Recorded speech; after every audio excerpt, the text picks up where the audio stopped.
Muy buenas noches. En esta tarde de martes, soy José Luis Mera, docente del programa de Imágenes Diagnósticas de la Fundación Valle Lili en convenio con la Universidad de ICESI. Hoy tengo el gusto de presentar a la doctora Andrea del Mar Tamayo. Ella es residente ya de nuestro último, del cuarto año de la residencia, y es una de las residentes destacadas en el servicio de imágenes mamarias, pues por su interés y por, obviamente, el dominio de la materia. Ella nos va a presentar el día de hoy la presentación de prótesis mamarias más allá de la ruptura. Este título es muy bueno porque es importantísimo conocer mucho más allá de lo que estamos acostumbrados o lo que siempre ponemos atención, la ruptura de los implantes. Vamos a ver que hay muchas patologías y muchas otras cosas, y va a ser muy interesante esta presentación pues para todos los interesados en este tópico.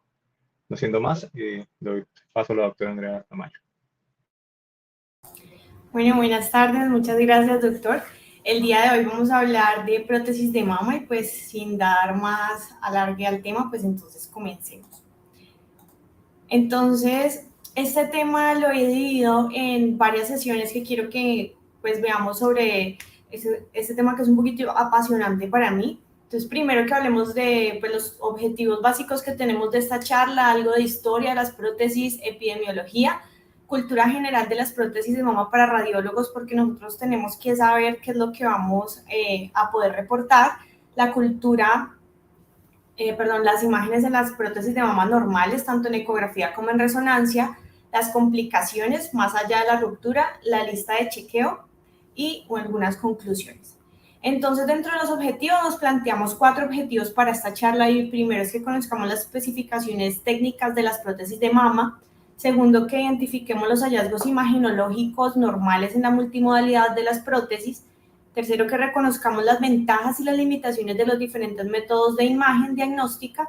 Y cuarto, que valoremos imaginológicamente las complicaciones de las prótesis para que no solamente sepamos que existe la ruptura de las prótesis, sino que hay muchísimas más complicaciones aparte de ello.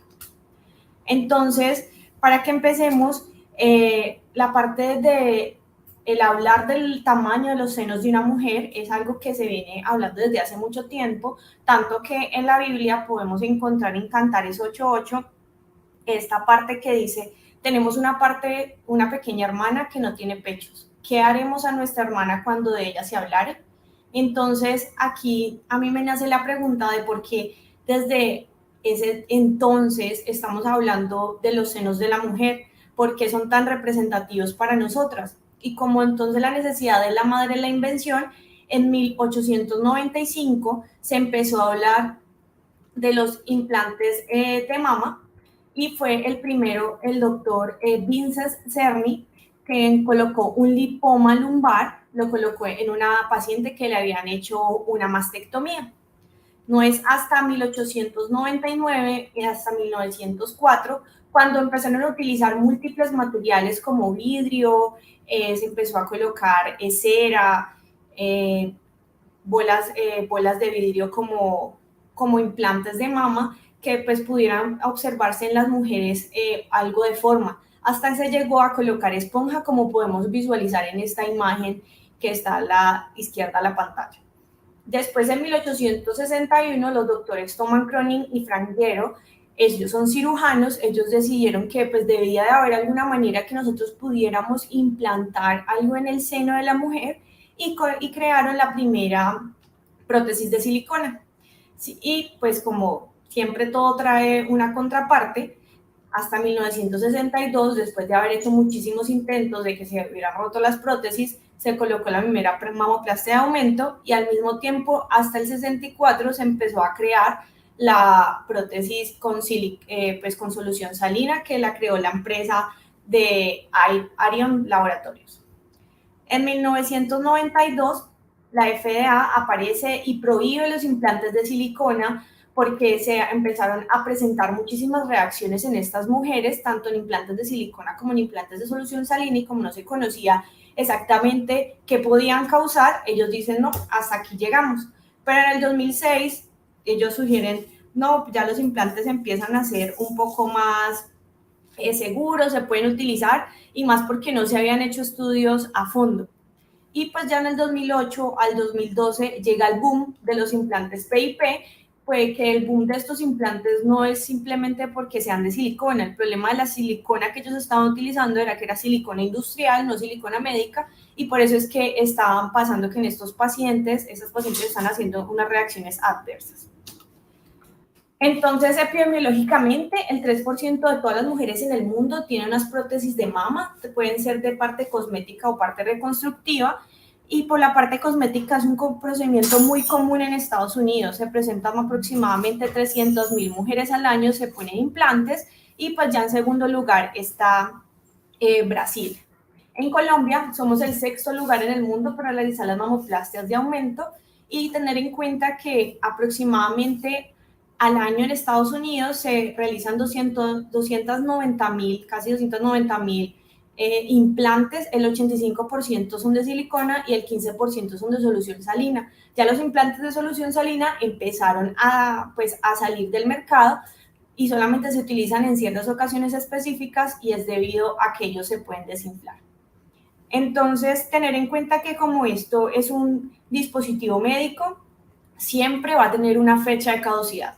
Todo dispositivo médico tiene que tener una fecha de caducidad, y por lo tanto la vida útil de una prótesis de mama es aproximadamente de 10,8, o sea, 11 años, aunque hay, pues hemos visto prótesis de mama de 20 años, de 30 años, pero eso no significa que deberíamos nosotros sugerir siempre que se deban de cambiar. Las nuevas generaciones de prótesis de mama han hecho que pues mejores envolturas, mejores partes en la vida útil del producto, pero siempre hay que tener en cuenta estas especificaciones pues de las casas comerciales.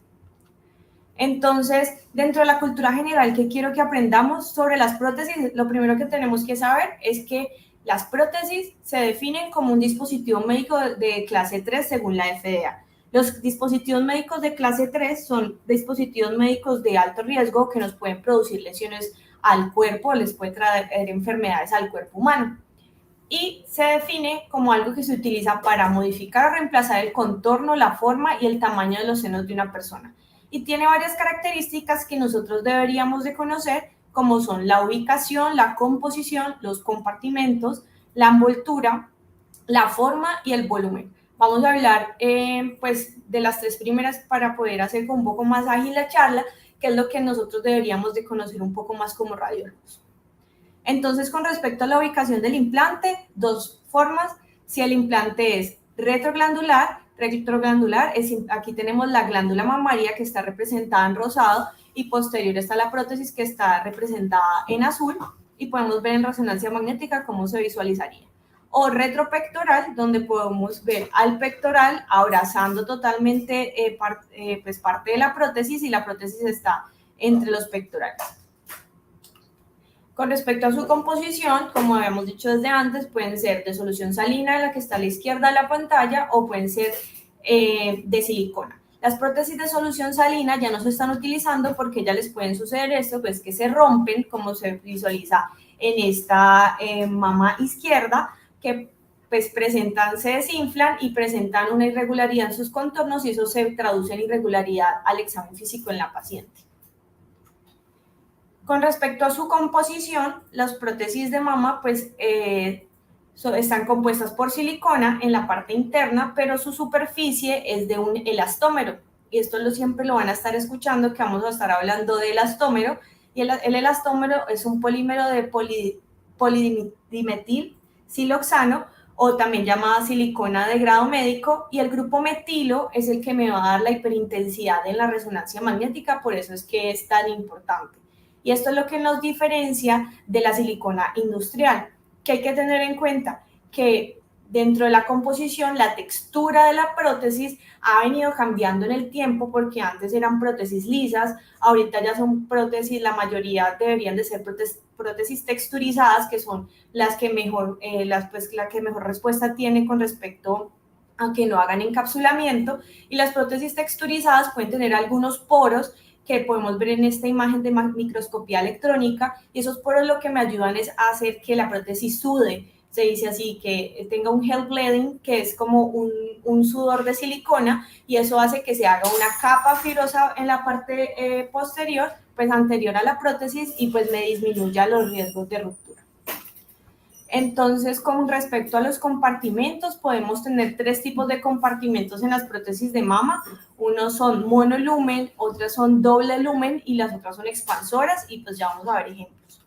Entonces, a la izquierda de la pantalla tenemos una resonancia magnética donde podemos visualizar las 2 prótesis de mama de esta paciente, que son retroglandulares, donde se visualizan 2 prótesis de mama totalmente de silicona. Miren cómo es de homogénea la intensidad de señal.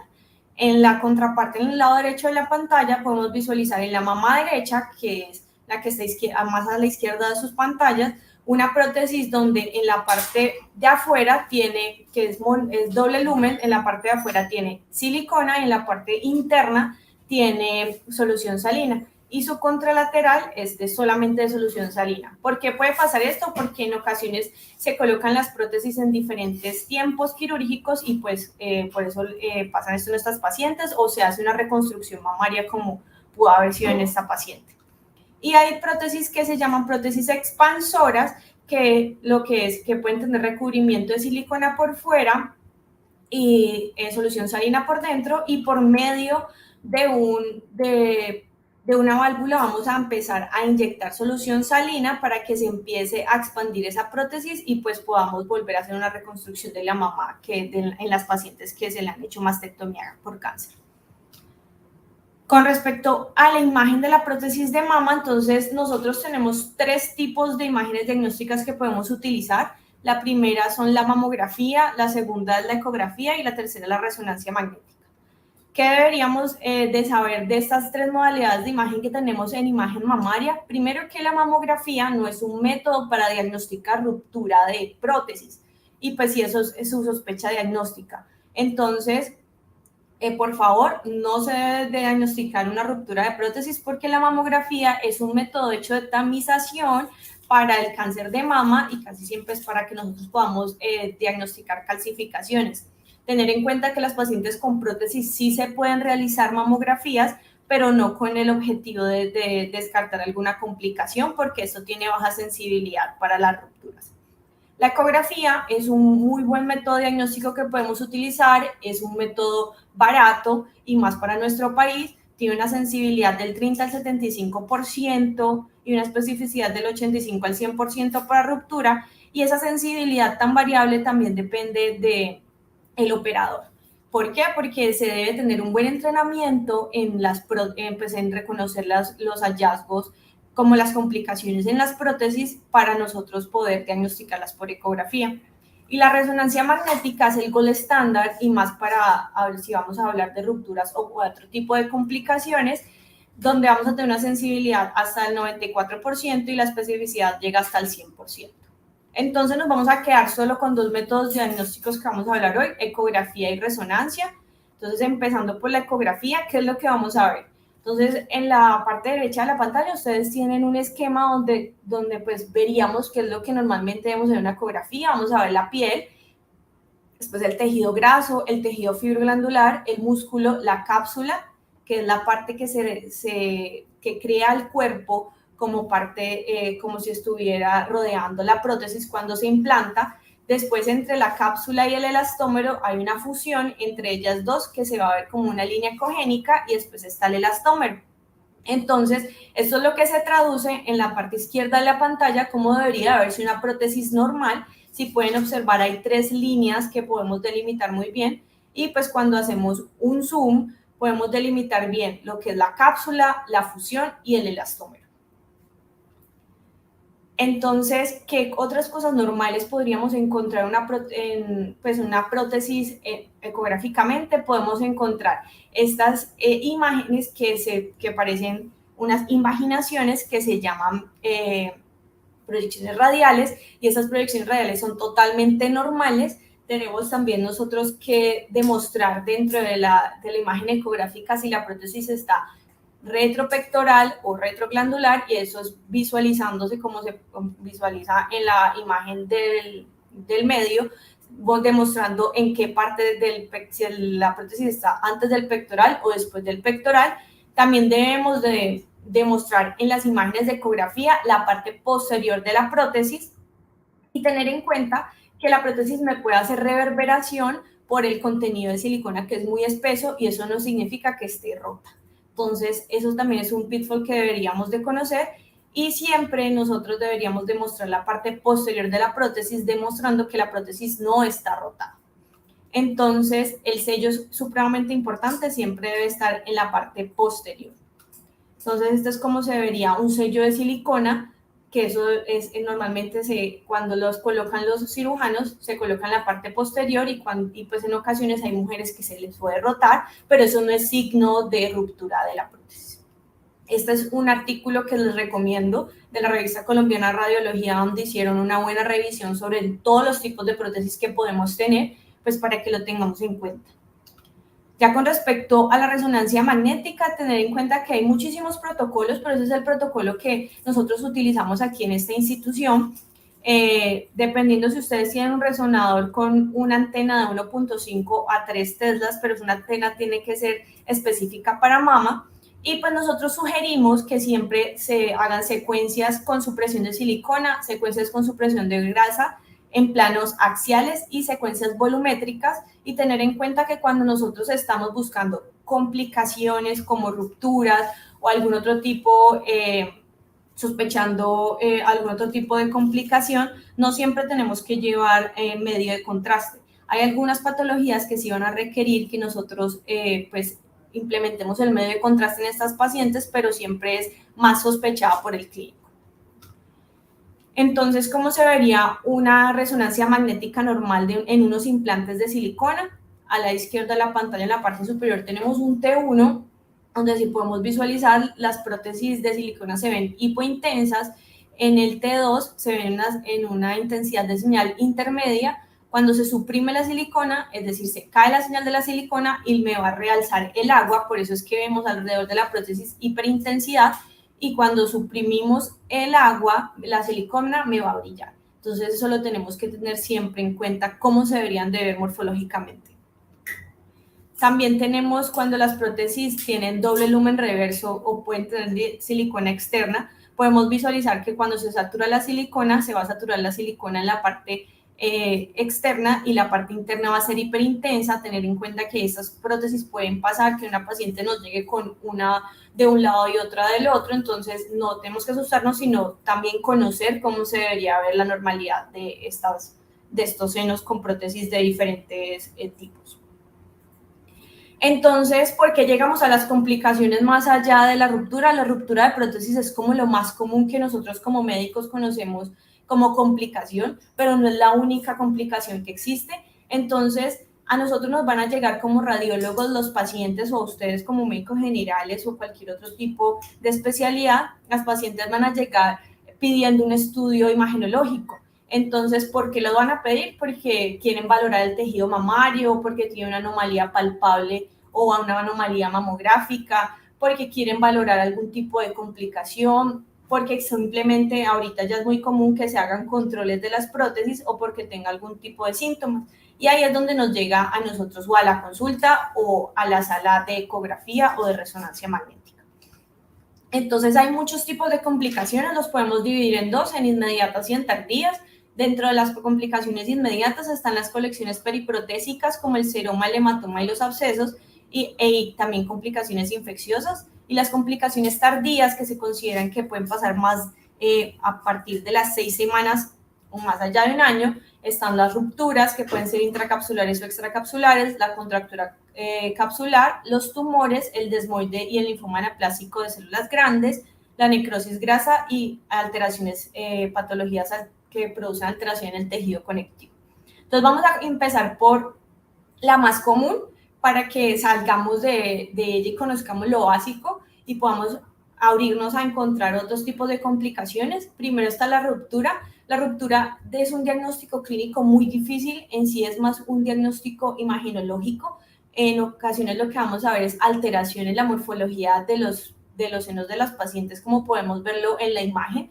Tiene una incidencia del 0,3 al 77%, intracapsulares son el 78% y extracapsulares son el 22%. La edad media en la que se presentan estas pacientes con ruptura es de aproximadamente 10,8 años, y el estudio de elección va a ser la resonancia magnética, que es lo recomendado por la FDA, pero nosotros con en una buena ecografía podemos también dar un buen diagnóstico. Entonces, tener en cuenta dos términos, uno desinflar y otro ruptura. Ruptura es para prótesis de silicona y desinflar es para prótesis de solución salina. Entonces, hay algunos estudios donde hablan de en cuánto tiempo ya se pueden ver daños en las prótesis, pues de acuerdo al tipo de, pues por el material. Entonces, a los 5 años se rompen el 30% de las prótesis, a los 10 años el 50% y a los 17 años el 70%. Por eso se considera que el promedio de edad de una prótesis debería de ser aproximadamente los 10 años. Entonces, tener en cuenta primero, el dolor es un síntoma sugestivo de ruptura, más no es algo patognomónico porque las mamas pueden doler por otros tipos de causas. Entonces, ¿por qué se rompen los implantes? Los implantes se pueden romper primero porque haya un agotamiento del material, por eso es que los materiales tienen caducidad, la interacción del cuerpo extraño con el huésped, el gel bleed, la presión que tenga fluidos, la hidráulica de la prótesis por cirugía o por trauma. Entonces, hay que tener en cuenta pues cómo se vería una prótesis. Cuando se coloca una prótesis dentro del bolsillo, pues ella va a tener unos bordes que son muy lobulados y eso es totalmente normal. En ocasiones empiezan a hacer unas proyecciones radiales, pero cuando esas proyecciones radiales se empiezan a invaginar y empieza a hacer la prótesis, empieza a sudar y empieza a salir silicona a esas invaginaciones. Entonces, cuando empieza a salir silicona a esas invaginaciones, se produce lo que es una ruptura intracapsular porque el elastómero se empieza a dañar. Entonces, por eso existen signos de posible ruptura, como hay signos pues que son 100% que nos pueden decir que se rompió una prótesis.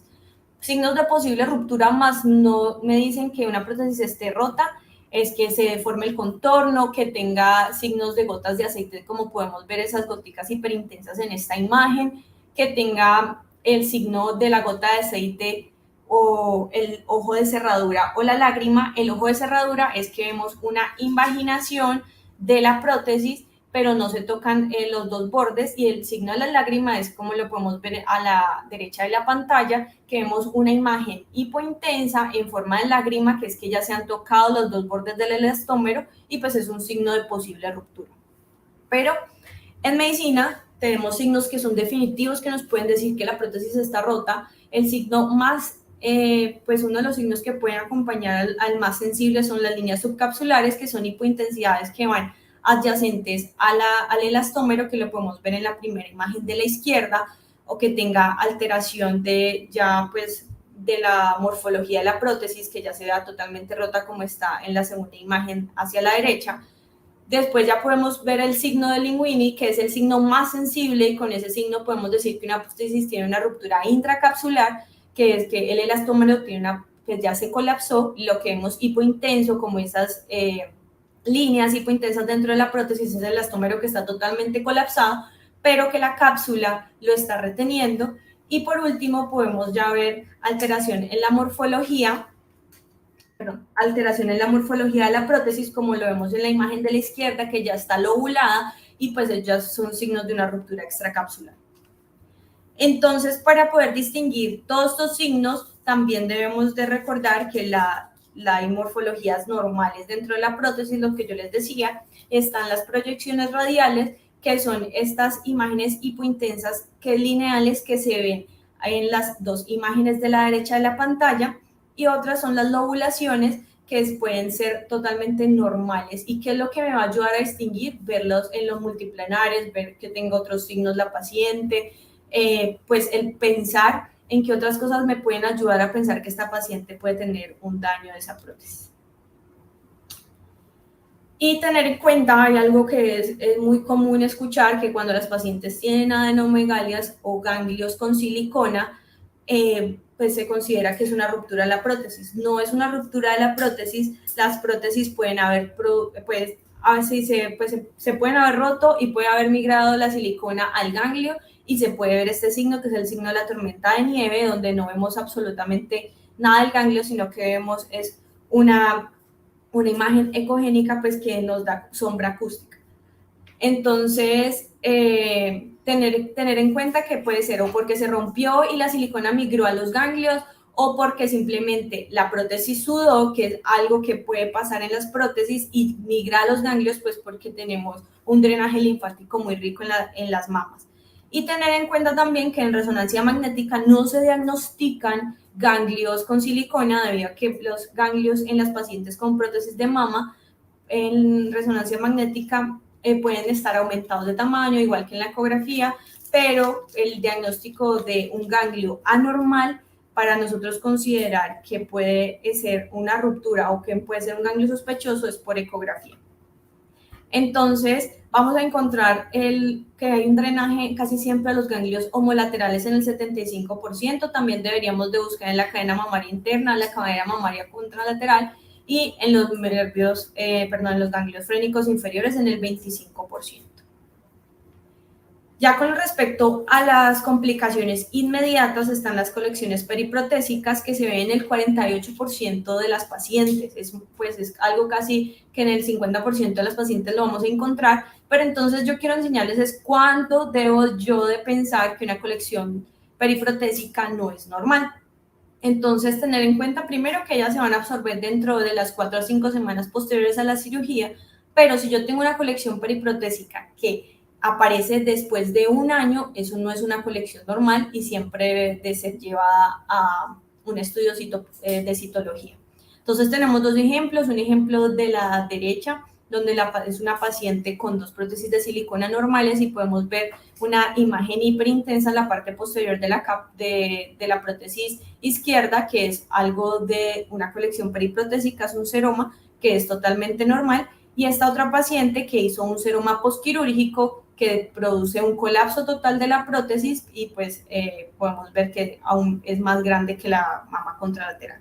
Entonces, tener en cuenta que los seromas siempre van a tener una intensidad de señal líquida en todas las secuencias de resonancia magnética y ecográficamente vamos a visualizarlas como colecciones anecoicas que no tienen que tener ni septos, no tienen que tener flujo al Doppler color y pues que van a ser casi siempre en el contexto de un posquirúrgico de unos implantes mamarios. Están los hematomas. Los hematomas pueden aparecer en menos del 5% de las pacientes, casi siempre se presentan en un posoperatorio temprano y su intensidad de señal va a ser heterogénea dependiendo de la edad del hematoma, porque en ocasiones los hematomas cuando ya están más viejos pues nos pueden presentar una alteración en resonancia magnética, es que nos pueden realzar la parte de su superficie, o ecográficamente lo que vamos a ver es que adyacente al implante vamos a ver una colección que puede ser de ecogenicidad heterogénea, con septos gruesos, sin flujo al Doppler color, que se considera en el contexto de la paciente pues en un hematoma. Otra patología que debemos de conocer en los posoperatorios inmediatos o en las complicaciones inmediatas es que las pacientes pueden hacer abscesos. Los abscesos normalmente van a ser colecciones que en ocasiones pueden ser bien delimitadas, que pueden tener detritos en su interior y casi siempre van a tener un aumento del flujo Doppler periférico. En resonancia magnética, como podemos visualizar en esta paciente de 43 años con mastalgia, presentaba una pequeña colección retroaloral en la mama izquierda que presentaba realce en las secuencias post-contraste, pues que era compatible con un absceso. Tengo otra paciente de 50 años que se presentó con fiebre y en un posquirúrgico inmediato de mamoplastia y liposucción presentaba una pequeña colección adyacente a la prótesis mamaria derecha, que esa colección presentaba un realce en las secuencias post-contraste y que cuando se le hizo la valoración ecográfica, pues se presentaba con disminución del flujo al Doppler muy hipoecoica. Por lo tanto, de acuerdo al contexto de la paciente y más porque llevaba más de un año, se le tomó biopsia a esta paciente.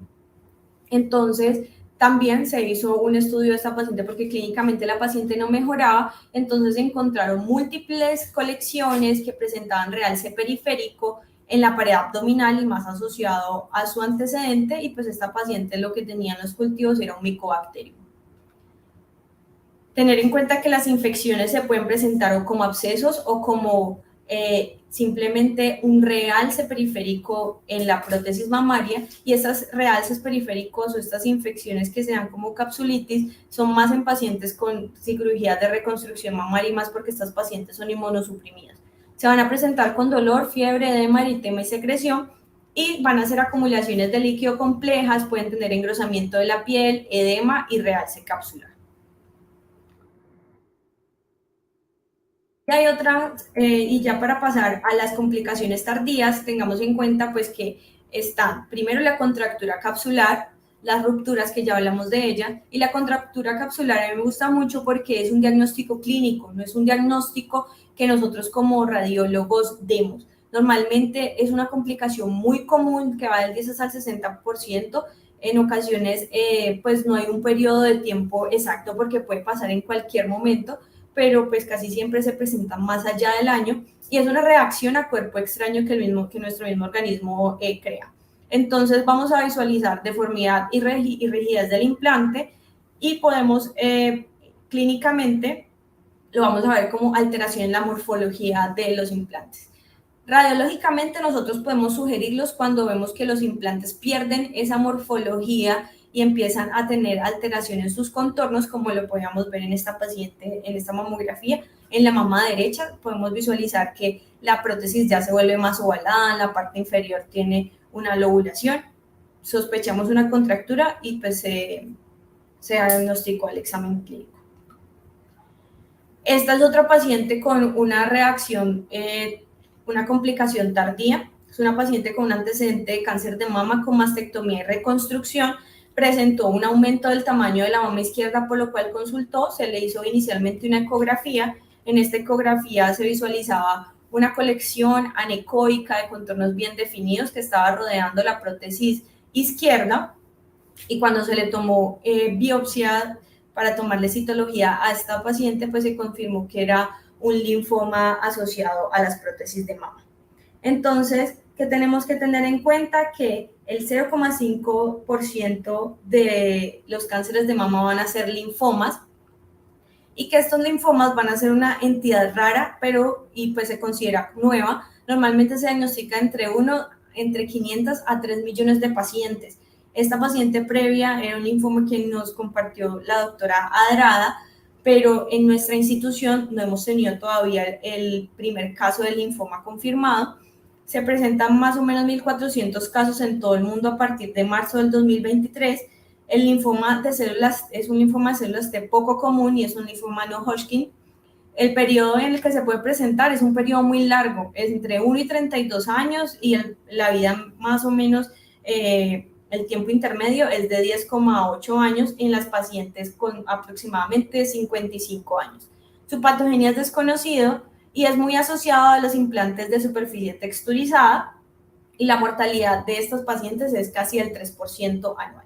Entonces se van a presentar casi siempre como una colección que va a aparecer un año después de los implantes, y en ocasiones puede estar asociada a una lesión de tejidos blandos, como lo señala la flecha en la paciente que estamos representando en esta mapa. Entonces, al examen clínico, ¿cómo se va a presentar? Como edema, dolor, masas palpables, asimetría o linfoadenopatía. La verdad, los síntomas son, los sistémicos también pueden estar asociados, y es una patología que no tiene síntomas claros. Por eso es que siempre estas pacientes deben tener un seguimiento imagenológico. Y tenemos aquí otro caso acompañante, donde teníamos una paciente de 57 años con síntomas sistémicos, era de nuestra institución, presentaba una alteración en la morfología de los ganglios, donde podemos ver que hay un engrosamiento de la cortical del ganglio y un aumento del tamaño.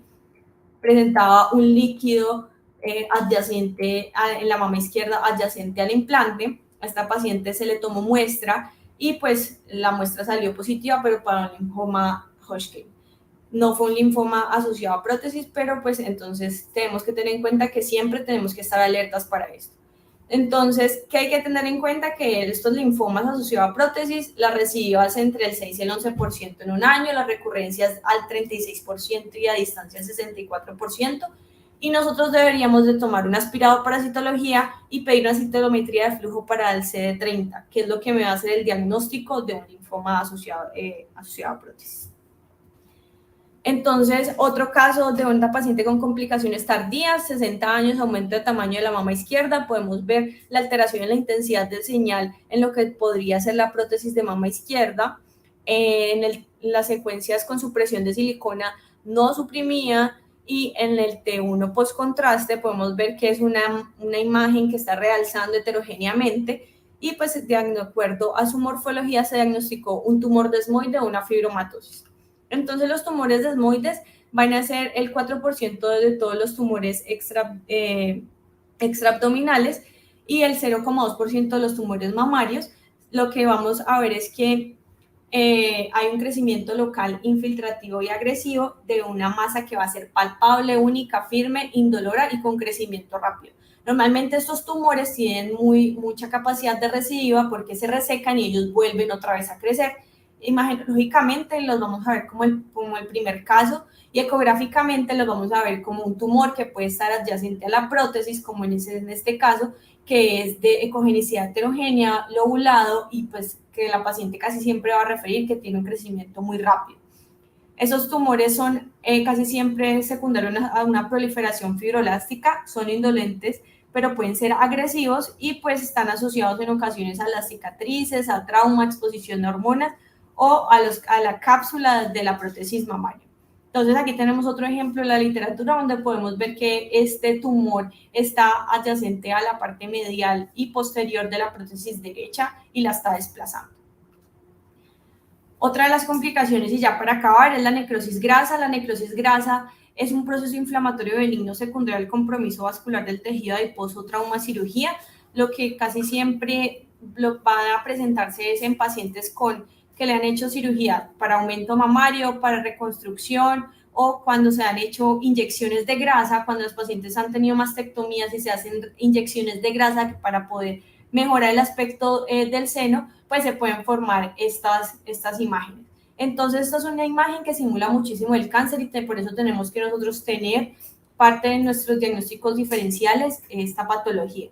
Siempre la biopsia en estas pacientes, la mayoría parte de las pacientes está justificada, y se va a ver como estas imágenes redondeadas de contornos irregulares que pueden tener un realce periférico y en ocasiones pueden simular prótesis.